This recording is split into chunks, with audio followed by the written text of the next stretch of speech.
پہ قاضی فیصل صاحب نے چیف جسٹس کے اشائیے میں شرکت نہیں کی، باقی تمام ججز نے کی. وجہ کیا ہو سکتی ہے؟ کیا بندیال صاحب نے ان کے خلاف کیس میں اپیل واپس لینے پر فیصلہ محفوظ کر رکھا ہے؟ کیا یہ وجہ ہو سکتی ہے سر؟ دیکھیں میرا خیال ہے یہی وجہ ہے، اور کیونکہ قاضی صاحب بڑے ہی محتاط اور وہ کیا کہتے ہیں کہ اپنی مطلب جو قانون اور آئین کے اندر جو چیز دی ہوئی چیزیں نا اس میں وہ رہتے ہیں، اور اس سے کو وہ کراس نہیں انہوں نے کیا. میرا خیال ہے انہوں نے یہی سمجھا ہوگا کہ میرا جانا اس اشائیے میں مناسب نہیں ہے، کیونکہ میرا جو کیوریٹو ریویو میرے اگینسٹ فائل ہوا ہے اس کی گورنمنٹ نے وڈرول کی جو ہے اپلیکیشن دی ہوئی ہے، اس کی ہیئرنگ بھی ہو چکی ہے، اس کے اوپر محترم چیف جسٹس صاحب نے ابھی کوئی آرڈر نہیں کیا. جو میں سمجھتا ہوں کہ ایک لائن کا آرڈر جو ہے وہ اسی دن ہی ہو جانا چاہیے تھا. اب یہ اس طرح کی جو چیزیں ہیں وہ بھی ظاہر ہے پھر غلط فہمیوں کو اور پھر جو دوریاں ہیں اس کو بڑھاتے ہیں. چیف جسٹس جو ہے he has to act like a father, اور بہت ساری چیزوں کو بڑا دل اور بڑا ظرف اس کا ہوتا ہے، اور ہے بھی. میں جو پچھلے ہمارے 3-4 چیف جسٹس گزرے ہیں ان کی نسبت میں موجودہ چیف جسٹس صاحب کو بڑا عالی ظرف سمجھتا ہوں. ابھی تک میری ہے ان کے حوالے سے رائے ہے، تو ان کو اس حوالے سے جو ہے وہ دل مزید اپنا بڑا کرنا چاہیے. سر دل تو بڑا کرنا چاہیے، لیکن روکنے کا مقصد کیا ہے؟ کہا جا رہا ہے سوشل میڈیا پہ، آپ پتہ ہے سب کی اپنی رائے ہے، کہا جاتا ہے کہ بلیک میل کرنے کے لیے روکنا ہوا. بس اس کی کیا دیکھیں، اگر پچھلی حکومت نے کوئی غلط کام کیا اور موجودہ حکومت کل کو جسٹس شوکت عزیز صدیقی صاحب کو جس طرح مطلب کہ اس دور میں فائر کیا گیا، موجودہ حکومت اگر یہ سمجھتی ہے کہ وہ غلط ہوا اور اس شوکت عزیز صدیقی صاحب کو دوبارہ واپس لے کے آئے، تو شوکت عزیز صاحب صدیقی جو اپنے بڑے بیٹھے ہوئے ہیں، سربراہ بیٹھے ہوئے، وہ رستے میں رکاوٹ بن جائے تو یہ مناسب تو نہیں ہوگا نا سر؟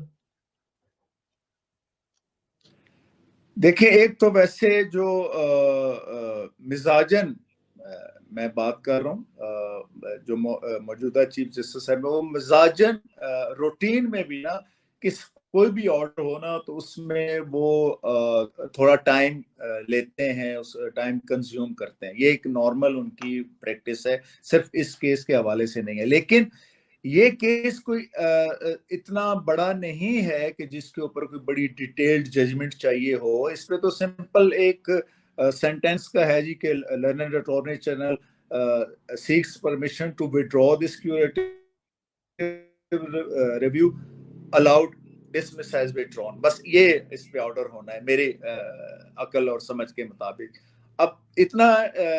جو آرڈر ہے وہ بھی اگر نہیں ہوگا تو ظاہر ہے جس طرح بھی آپ سوال اٹھا رہے ہیں، باقی بھی ظاہر ہے لوگ سوال اٹھاتے ہیں کہ شاید اس میں کوئی موٹیو ہے پیچھے، اور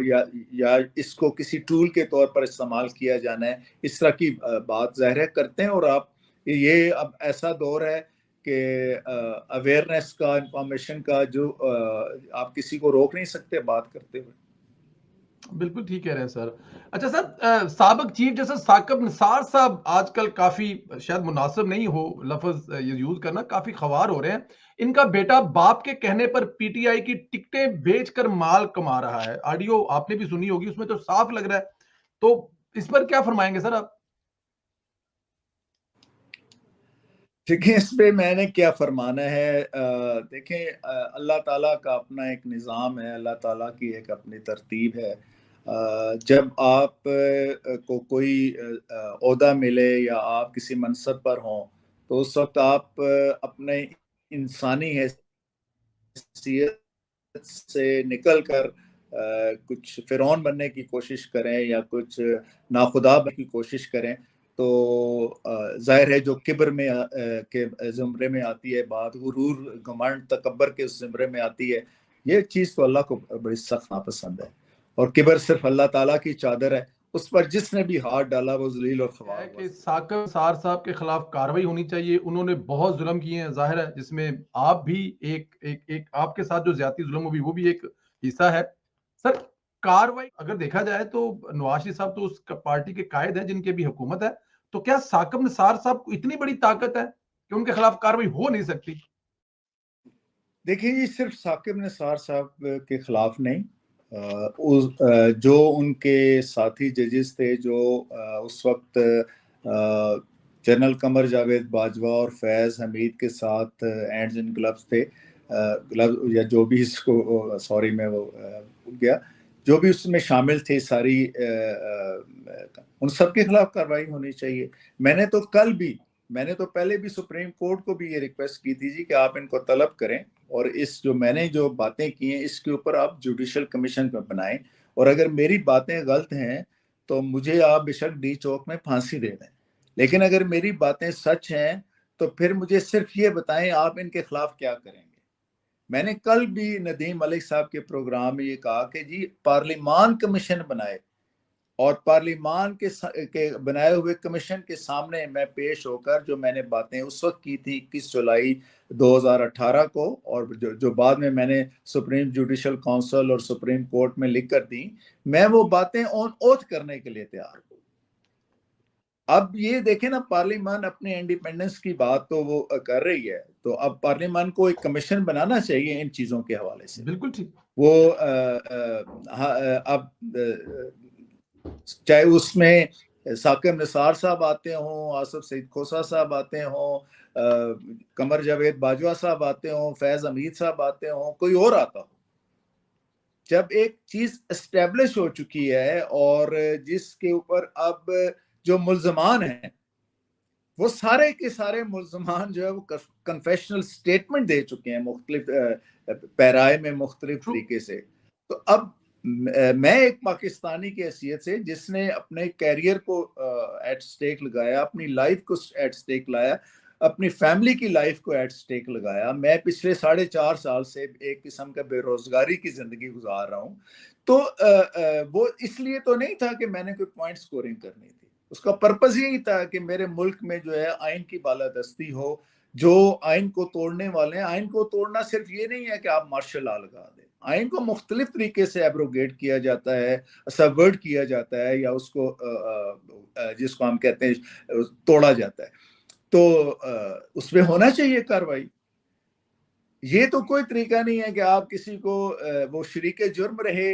اور اس کے بعد ریٹائرمنٹ لے لے، سارے بینیفٹس لے لے، اور اس کے بعد وہ کہے کہ ہاں جی اس وقت میں نے یہ غلطی کی، یا مجھے یہ نہیں کرنا چاہیے تھا۔ اس طرح کے لوگوں کو تو ویسے ہی جو ہے وہ سیٹ وقار صاحب والی ججمنٹ کے اوپر ریلائی کرتے ہوئے ڈیل کرنا چاہیے۔ وہ بہت بڑی بات ہے، لیکن میرا پوری قوم کو بھی قبول ہوگا سر، کیونکہ آپ نے کہا کہ آپ وہاں پر موجود تھے، لیکن سر بتائیے کہ پارلیمنٹ کے بنائے ہوئے قانون کو سپریم کورٹ یوں بلڈوز کر سکتی ہے؟ اور آپ 8 رکنی بینچ کے مائنڈ کو کیسے دیکھتے ہیں، کیا کرنے جا رہے ہیں؟ یہ تو آپ کی رائے ہے نا کہ کوئی حل نکالنا چاہیے، لیکن کیا لگتا ہے اس 8 رکنی بینچ کے مائنڈ کو دیکھ کر سر؟ دیکھیں، ایک تو چیز یہ ذہن میں رکھیں کہ سپریم کورٹ کے پاس کسی بھی قانون کو جو ہے وہ سٹرائک ڈاؤن کرنے کا یا اس کو الٹرا وائرس قرار دینے کا اختیار موجود ہے، اور آرٹیکل 8 جو ہے کانسٹیٹیوشن کا وہ یہ کہتا ہے کہ اگر کوئی بھی قانون جو ہے وہ بنیادی حقوق کے خلاف بنے گا تو وہ قانون جو ہے وہ وائڈ ہوگا۔ اب میں ایک لا کے شعبے سے متعلق ہونے کی حیثیت سے میں یہ سمجھتا ہوں کہ یہ کیس بہرحال ایسا ضرور ہے جس کے اوپر سپریم کورٹ کی ایک ججمنٹ آنی چاہیے، کیونکہ آرٹیکل 191 آف دا کانسٹیٹیوشن جو ہے وہ سپریم کورٹ کو اپنا پروسیجر بنانے کا اور اڈاپٹ کرنے کا کوئی امپاورمنٹ کرتا ہے، اور وہ سبسٹینٹیو آرٹیکل ہے، اور اسی طرح ظاہر ہے پھر اس کی موجودگی میں یہ قانون سازی انڈیپینڈنٹ ہو سکتی ہے یا نہیں ہو سکتی، یا کنکرنٹ جو ہماری لیجسلیٹو لسٹ ہے اس میں سے کسی آئٹم کو بنیاد بنا کر کوئی قانون سازی ہو سکتی، یہ بہرحال ڈیسیژن اور اس کی انٹرپریٹیشن سپریم کورٹ نے ہی کرنا ہے۔ اسی لیے میں نے یہ کہا کہ یہ اتنا اہم میٹر ہے، اس میں انڈیپینڈنس آف جوڈیشری کا معاملہ ہے، اس میں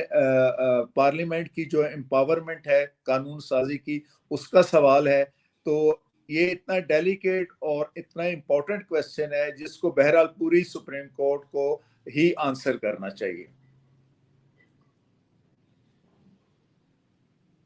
ٹھیک سر، آپ کو آواز آ رہی میری سر؟ جی جی آ رہی ہے جی اچھا سر، اس کیس میں حکومت پر توہین عدالت بھی لگ سکتی ہے کیونکہ 8 رکنی بینچ نے نوٹیفکیشن جاری کرنے سے روکا تھا سر. دیکھیں ظاہر ہے اگر ایک وائلیشن ہے، ڈس اوبیڈینس ہم اس کو اپنی زبان میں کہتے ہیں، کہ اگر کسی کورٹ کے آرڈر کی ڈس اوبیڈینس ہوتی ہے تو اس پر کورٹ کے پاس اختیار تو ہے کہ وہ کنٹیمپٹ کی پروسیڈنگز انیشیٹ کرے. لیکن یہ جو اس وقت معروضی حالات بنے ہوئے ہیں، میں نہیں سمجھتا کہ کوئی کنٹیمپٹ کی پروسیڈنگز انیشیٹ کرنے کے نتیجے میں حالات میں کوئی بہتری آئے گی یا کوئی سلجھاؤ پیدا ہوگا. ہو سکتا ہے کسی ایک فریق کی ایک خواہش ضرور ہو کہ کنٹیمپٹ آف کورٹ کی پروسیڈنگز انیشیٹ کر کے کسی اور وزیر اعظم کو یا کسی اور وزیر خزانہ کو یا کسی اور تیسرے فرد کو گھر بھیج دیا جائے، لیکن یہ مسئلے کا حل نہیں ہے. مسئلے کا حل یہی ہے کہ پوری سپریم کورٹ بیٹھے اور تمام ججز جو ہیں وہ اس میں بیٹھیں، اور میری دانش میں تو 15 کے 15 ججز کو بیٹھ کر اس کو ڈیسائیڈ کرنا چاہیے. اس کا دیکھیں پورا فیوچر جو ایک کورس ہے ہماری جوڈیشل پروسیڈنگز کا، وہ اس سے وابستہ ہے. تو ظاہر ہے اس میں کچھ چیزیں ایسی ہیں جو ظاہر ہے میری اپنی رائے ہے کہ مثلاً آرٹیکل 184(3) کی اگینسٹ جو اپیل کی بات ہے، اور میں یہ سمجھتا ہوں کہ اس کے لیے کانسٹیٹیوشن میں امینڈمنٹ چاہیے، وہ ایک تھرو انیکٹمنٹ جو ہے وہ نہیں ہو سکتی. تو لیکن باقی بہت سی چیزیں ہیں، سپریم کورٹ ہیئرنگ کے بعد یہ بھی کہتے ہیں ہاں جی اس میں فلاں جی جو چیز ہے وہ معقول چیز ہے، اور ہم اس کو چونکہ ہمارے پاس خود ایک امپاورمنٹ ہے انڈر آرٹیکل 191، تو ہم اس کو انووک کرتے ہوئے یہ جو بل ہے اس میں جو فلاں چیزیں ہیں ہم اس کو اپنے رولز کا حصہ بناتے ہیں، اور اس طریقے سے یہ معاملہ جو ہے وہ حل ہو سکتا ہے. بالکل ٹھیک ہے. اچھا سر، لیکن آج کیونکہ آپ وہاں پر تھے تو میں دو چار چیزیں چاہتا ہوں کہ وہ جو آپ نے دیکھی، چیف جسٹس صاحب نے یہ کہا کہ سیاست دانوں نے ہمیں آلودہ کر دیا ہے، من پسند فیصلے مانگتے ہیں. سر اس میں آپ اس کو درست سمجھتے ہیں وہ جو کہہ رہے ہیں سر؟ دیکھیں کوئی بھی پارٹی جو ہے جب وہ لٹیگیشن میں جاتی ہے کسی بھی کورٹ میں، تو ظاہر ہے اس کی خواہش یہی ہوتی ہے کہ فیصلہ اس کے حق میں ہو.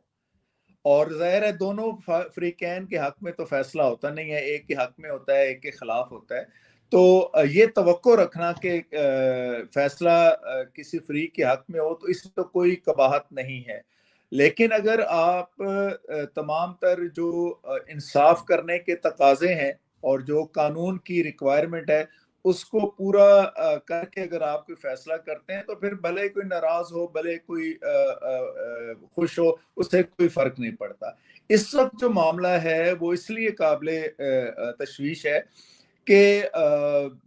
ایک فریق کہہ رہے جی کہ آپ ساری کورٹ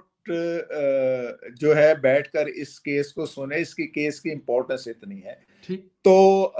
کیونکہ ہمارے اس میں کہا تھا انصاف نہ صرف ہونا چاہیے بلکہ ہوتا ہوا نظر بھی آنا چاہیے. تو اس لیے یہ بہت ضروری ہے کہ اس طرح کی ہر قسم کی اسپیکولیشنز کو، اس طرح کے ہر قسم کے شکوے کو یا اس طرح کے کمنٹس کو اوائڈ کرنے کے لیے آپ کو پوری کورٹ بٹھا دیں، اور پھر ظاہر ہے اس میں ضروری تو نہیں ہے کنسنسس سے کوئی فیصلہ ہو یا یونینیمس فیصلہ ہو.